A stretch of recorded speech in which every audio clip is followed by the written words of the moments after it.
ही अपना काम बना लेते, वही बुद्धिमान, वही चतुर, वही होशियार होते हैं। बाकी दुनिया की होशियारी, दुनिया की चतुराई, दुनिया की चालबाजी अगर हमारे पल्ले रह गई तो रेशम के कीड़े जैसी गति होती है। रेशम का कीड़ा शहतूत के पेड़ों पर पाला जाता है। उसके बच्चे लार्वा, जिन्हें बॉम्बेक्स मोरी कहते हैं, वो बहुत तेजी से शहतूत की पत्तियों को चबाते यानी खाते हैं और उन्हीं को खा खा करके, और जो उनकी बीट निकलती यानी टट्टी, उसी का धागा उनको चारों ओर से घेरता जाता, लपेटता जाता। और बॉम्बेक्स मोरी का इतिहास बताता है, रेशम के कीड़े पालने वाले किसान क्या काम करते हैं। जब लार्वा पकने की अवस्था में आता, किसान जान लेता है कि इसने अपनी क्षमता भर रेशम बना दिया। 2, 4, 10% बॉम्बेक्स मोरी को बीज के लिए बचा लेते, बाकी सब को उबालते हुए पानी के कड़ाह में डाल करके उबाल दिया जाता। उसके बीच में पलने वाले कीड़े उबल उबल करके जान देते, दम तोड़ देते, और जब कीड़े मर जाते उसको बाहर निकाला जाता, और जब थोड़ा सूखने लगता तो एक एक रेशा पकड़ करके धीरे धीरे धीरे धीरे सूखती हुई धूप के साथ उस रेशम के तागे को अलग करते हैं और फिर रेशम के कपड़े बनते हैं और भी काम में आते हैं। जिस तरह अपने ही बुने जाल में रेशम का कीड़ा अपनी मौत का कारण पैदा कर लेता, ऐसे ही दुनियावी इच्छाओं के जाल बुनने वाले गुरु के प्रेमी वो गुरु के खुश होने का कारण नहीं बनाते, गुरु की खुशी का काम नहीं करते। उनके मस्तिष्क में दुनिया नाचती है, परमार्थ से खाली रह जाते। अंत में रेशम के कीड़े, इसलिए हमको उस गति से बचना है तो दिखावापन बंद करो, अपने आचरण की निरख परख करो। एक सत्संगी नामदानी वही सच्चे अर्थों में नामदानी है जो रोज रात को जब कोई काम नहीं होता अपने दिन भर की करतूतों पर नजर रखता। आज हमने किसको कड़वे वचन कह दिए, आज किसको गाली दे दी, अशिष्ट शब्दों से किसको मैंने प्रयोग कर दिया, किसके दिल को मैंने वचनों से चोट पहुंचा दी, किसको आहत कर दिया, किसकी हत्या कर दी, किसके आराम में खलल डाला।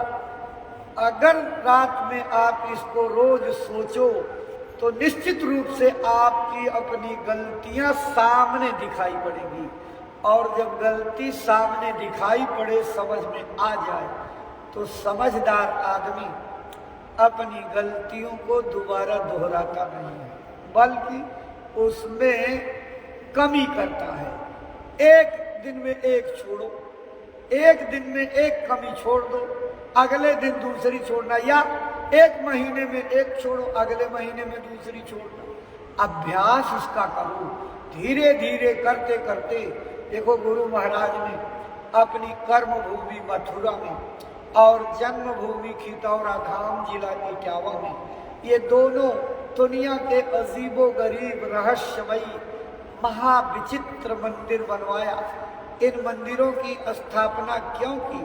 संत मत में मंदिर नहीं बनाए जाते, लेकिन आज की स्थिति ये है कि लोगों की आस्था मंदिरों से जुड़ करके रह गई है।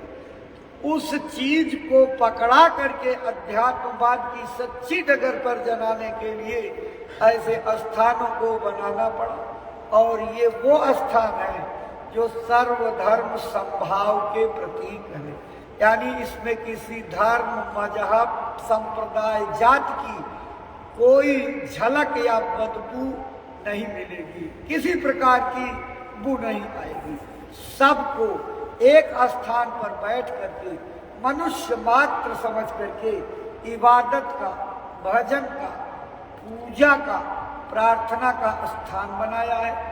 और इन स्थानों को बनाने के साथ ये वचनबद्ध कर दिया कि इन जगहों पर आकर के जो अपनी एक बुराई को त्यागेगा या संकल्प लेगा बुराई त्यागने की, मंदिर के जागृत देवता यहाँ भी वहाँ भी एक बुराई के बदले आपकी एक मनोकामना पूरी कर देंगे। ये आज के समय में कोई छोटी मोटी बात है?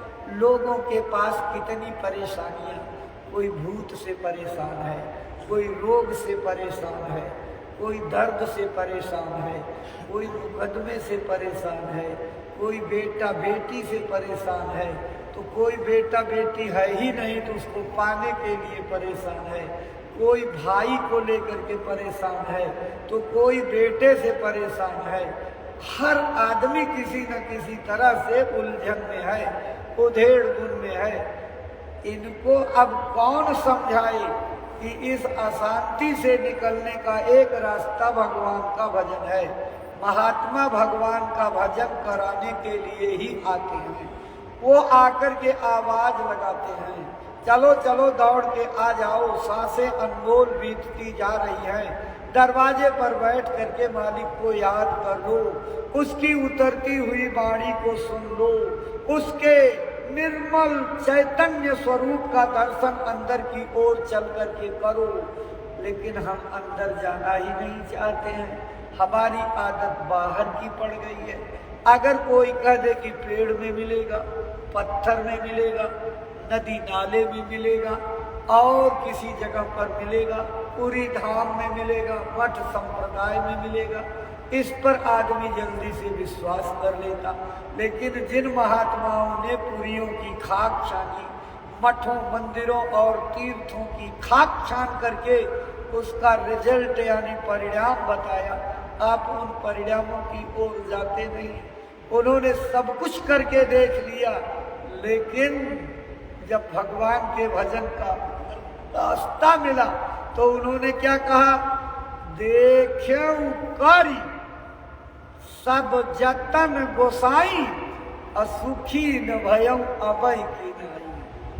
मैंने सारे जतन सारे उपाय करके देख लिए, लेकिन नाम का रास्ता, भजन का रास्ता मिलने के बाद जो स्थिति मेरी हुई, ऐसा सुख मैंने जिंदगी में कभी नहीं महसूस किया। तो नाम का मार्ग मिल जाना ही सब सुखों की खान है। संत मिलन